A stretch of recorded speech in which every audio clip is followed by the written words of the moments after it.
An innocent black woman was arrested for simply existing. But what happened next shocked the nation. This is the story of one teacher's fight for justice, and the racist cop who got exactly what he deserved. An innocent black woman was arrested for simply existing. But what happened next shocked the nation. This is the story of one teacher's fight for justice, and the racist cop who got exactly what he deserved. Put your hands behind your back, now.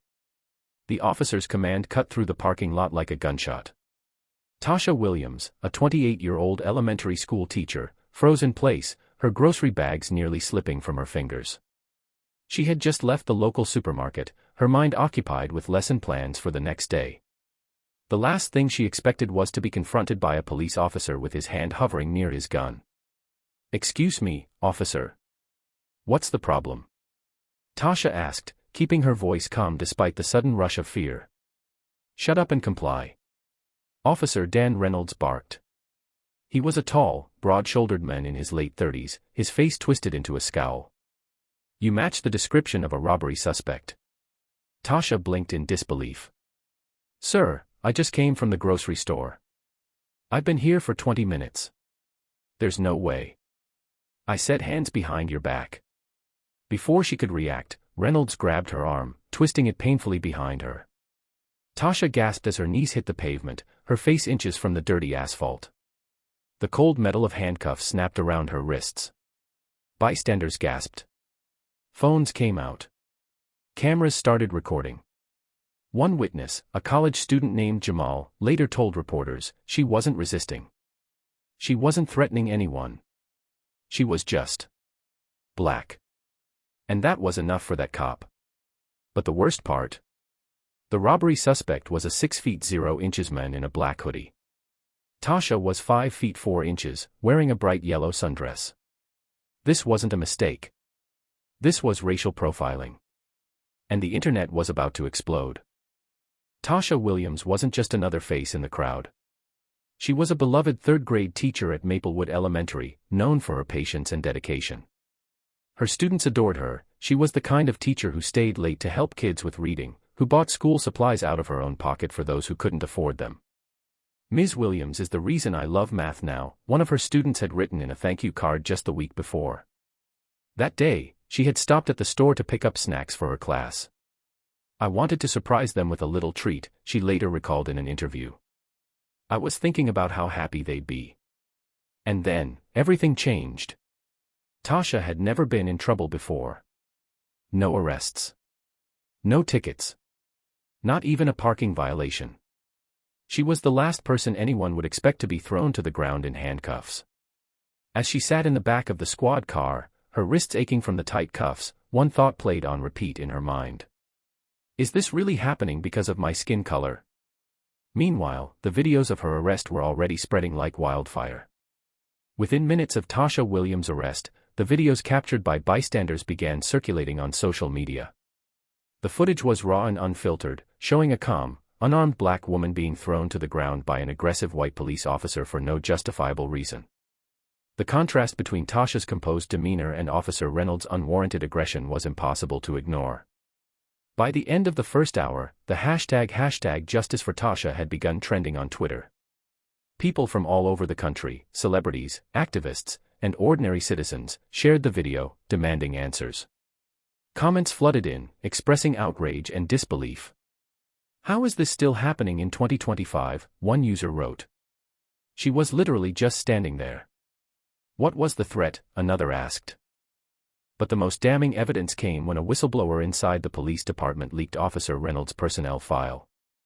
The documents revealed a disturbing pattern of behavior. Reynolds had been the subject of 3 prior complaints for racial profiling, all of which had been quietly dismissed by Internal Affairs. In one case, he had detained a black teenager for looking suspicious near a convenience store, only for surveillance footage to later prove the teen had done nothing wrong. Carter had spent years fighting police misconduct cases, and he recognized this for what it was, a blatant case of racial profiling and excessive force. He reached out to Tasha immediately. This wasn't just a mistake, Carter later told reporters. This was a pattern. And we're going to make sure it stops here. Despite these red flags, Reynolds had faced no real consequences. He had been allowed to keep his badge, his gun, and his authority. Then, the bodycam footage was released. It confirmed what everyone already suspected: Tasha had done nothing wrong. In the video, Reynolds could be heard radioing in that he was detaining a possible suspect before even speaking to her. When Tasha politely asked why she was being stopped, he immediately escalated the situation, shouting over her and refusing to answer. The moment she took a single step back, a natural reaction to his aggression, he grabbed her, twisted her arm, and forced her onto the ground. "I can't breathe," Tasha gasped as he pressed his knee into her back. The words sent chills down the spines of viewers. It was a haunting echo of Eric Garner, George Floyd, and so many others who had uttered those same words before losing their lives. The public outcry grew louder. Protests erupted outside the police station. News outlets picked up the story, and soon, national attention was focused on this small-town injustice. Then came the turning point. Marcus Carter, a high-profile civil rights attorney, saw the video. Carter had spent years fighting police misconduct cases, and he recognized this for what it was: a blatant case of racial profiling and excessive force. He reached out to Tasha immediately. This wasn't just a mistake, Carter later told reporters. This was a pattern. And we're going to make sure it stops here. With Carter's help, Tasha filed a formal complaint against the department, and a lawsuit against the city. The pressure was mounting. The police chief, who had initially defended Reynolds, suddenly announced an internal review. Politicians who had remained silent now called for accountability. And as more details emerged, about Reynolds' history, about the department's failure to discipline him, the public's anger only grew. This wasn't just about one arrest. It was about a system that had allowed this to happen, again and again. And now, thanks to those videos, that system was finally being forced to answer for it. The backlash against Officer Reynolds was swift and unrelenting.